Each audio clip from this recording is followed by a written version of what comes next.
Olá, eu sou Jaqueline Guerreiro e estou mais uma vez aqui no canal da Fatos Desconhecidos para contar mais um caso para vocês, que com certeza é um dos mais misteriosos que existem. Mas antes, já se inscreve aqui no canal, aproveita e vai se inscrever lá no meu canal também, segue a gente nas redes sociais que vão estar aqui para vocês na descrição, deixa o like no comecinho do vídeo que ajuda muito na divulgação e agora, bora começar o caso de hoje. Anarela Bratti nasceu no dia 15 de dezembro de 1937, era a irmã mais velha de muitos irmãos. A sua mãe, Marta Fiotti, tinha se separado do pai e trabalhava em casa como prostituta, de onde tirava pouco sustento para a família. Com a adolescência se aproximando, Anarela já começava a fazer pequenos trabalhos domésticos para os vizinhos, no intuito de buscar seu próprio sustento e também para ajudar sua família. Ela vivia numa moradia simples com a mãe e os irmãos, e a situação da família dela, assim como muitas outras, era de desigualdade social, fruto do período pós-guerra que havia sido responsável por gerar uma Roma paralela, com habitações públicas e porões onde os habitantes não tinham transporte público e dividiam o espaço com esgotos a céu aberto. No dia 18 de fevereiro de 1950, Anarela saiu de casa no fim da tarde, antes de escurecer, para comprar carvão com uma outra família da região chamada Bernardines. Anarela pegou um pouco de óleo e continuou o trajeto sozinha pela região. Sua intenção era voltar para casa e levar os itens para a preparação do jantar. Anarela foi vista pela última vez naquele dia ao sair de casa, porém nunca mais voltou, e na época do caso ela tinha 12 anos de idade. A polícia foi avisada do seu desaparecimento, mas só 6 dias depois resolveram começar a investigação por conta de protestos na região. A procura pela menina se iniciou de fato só depois que a imprensa também deu uma atenção especial para o caso, veiculando a notícia no dia 23 de fevereiro, 4 dias depois do seu desaparecimento. Um dos seus irmãos tinha uma perna amputada e condições difíceis de saúde. Ele faleceu pouco tempo depois do desaparecimento da irmã. O crime aconteceu no bairro Primavalle, atualmente localizado entre a Via Pietro Maffi e a Via Pietro Gaspari, região conhecida por uma intensa história de marginalização, um submundo que sobrevivia à sombra do planejamento urbano de Roma. Depois de passar por uma reestruturação, atualmente carrega outras memórias, mas em 1950 era um retrato de delinquência, pobreza e violência.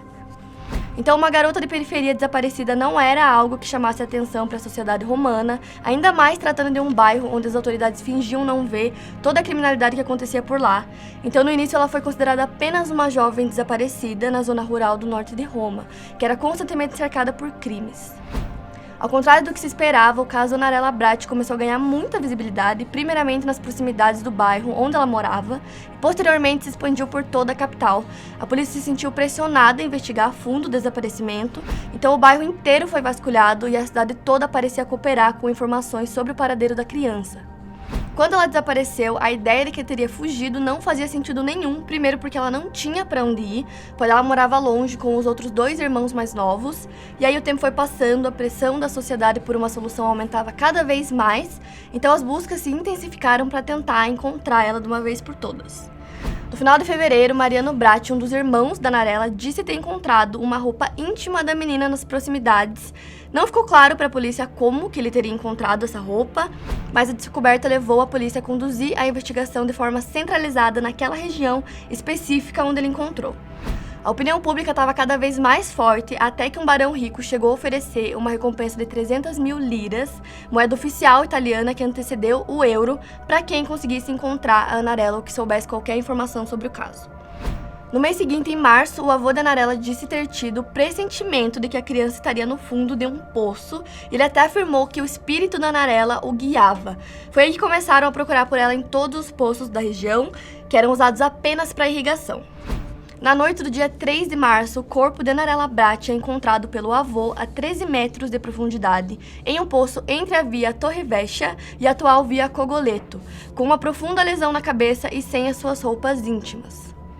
O avô recebeu a recompensa de 300 mil liras e as investigações para descobrir o autor do crime começaram a rondar a própria família Bratti, principalmente a sua mãe, Marta.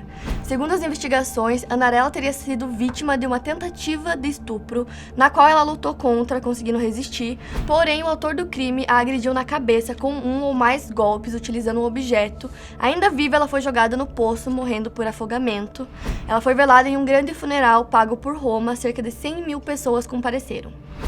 Durante o velório, a mãe da criança não demonstrava muita emoção, o que foi muito esquisito para as pessoas. Ninguém conseguia entender a reação dela. Então, no dia 25 de fevereiro, ela foi detida e interrogada, porém não tinham provas suficientes para conseguir comprovar se ela tinha algum envolvimento no crime ou não. Mas o fato do irmão ter encontrado peças íntimas da garota e o ápice do avô ter relatado um presságio voltou a atenção da polícia para a família como os possíveis autores do assassinato. Porque pensem, toda a cidade sabia do caso e estava ajudando na busca, e a pessoa que encontrou a roupa da Narella foi o irmão, e aí do nada o avô falou que teve um pressentimento que ela estava dentro de um poço, que é muito específico. Então, de todos os lugares possíveis, ele falou exatamente do poço, então era muito esquisito. Mas as investigações pareciam chegar, então, num beco sem saída, até o relato ter chegado aos ouvidos dos investigadores, dizendo que a Narella tinha sido vista pela última vez conversando com um homem às 8 horas da noite. O principal suspeito agora não era da família, mas sim um homem chamado Lionello Egidi, que era um trabalhador, jardineiro e operário analfabeto, que morava com a esposa no porão da casa dos Bratti. E segundo rumores, era amante da mãe da Narella.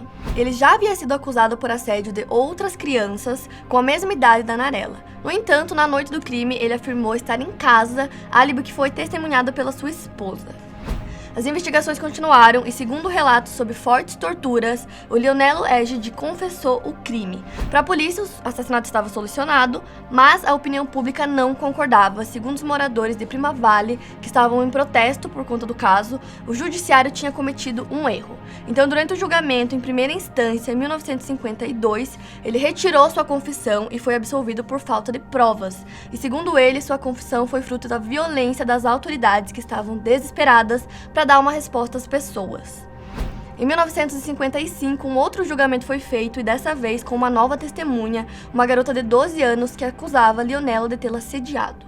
O réu foi condenado a 26 anos pela tentativa de estupro e o assassinato de Bratti e por outros 3 assédios a crianças. De acordo com as investigações, Lionello teria encontrado a Narella quando ela foi comprar carvão, e nesse momento ele teria tentado estuprá-la e, ao resistir, ela foi golpeada na cabeça e jogada no poço, onde morreu. No entanto, em 1957, com recursos, ele foi definitivamente absolvido pelo assassinato da Narella Bratti. Nesse último julgamento, a condenação anterior, onde ele havia sido responsabilizado pelo assassinato da Narella, ele foi considerado um erro judicial falho e incompleto. Com investigações conduzidas por métodos não muito eficientes, a acusação de Egidi não conseguiu explicar os movimentos misteriosos da família Bratti, como a própria premonição do local do corpo. Então, em 1961, Lionello Egidi foi preso e condenado a 5 anos de prisão por pedofilia. Egidi acabou por se tornar um pedófilo que agia em série, no entanto, sempre negou o assassinato da Narella, e a construção da tentativa de estupro seguida de homicídio também não conseguiu ser suficientemente clara, porque o estupro não foi concluído após os golpes. Era o que mais se perguntava à população, que foi a grande responsável por evidenciar o crime. A história ficou tão famosa na Itália e no mundo que inspirou várias obras, tanto literárias quanto cinematográficas, que retratam crimes não solucionados nos subúrbios romanos.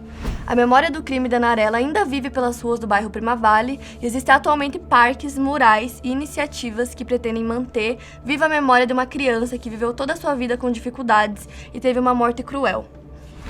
A Narella Bratti está enterrada no cemitério de Verano, na capela Raniero Marsilio. O caso Narella, uma vítima criança de 12 anos, mostra o quanto meninas vivendo em condições de pobreza são um alvo fácil de violência. Oficialmente, até hoje, quase 70 anos depois do crime, o caso permanece sem solução. Então, será que o Lionello Egidi foi o verdadeiro assassino da criança ou será que a família estava envolvida?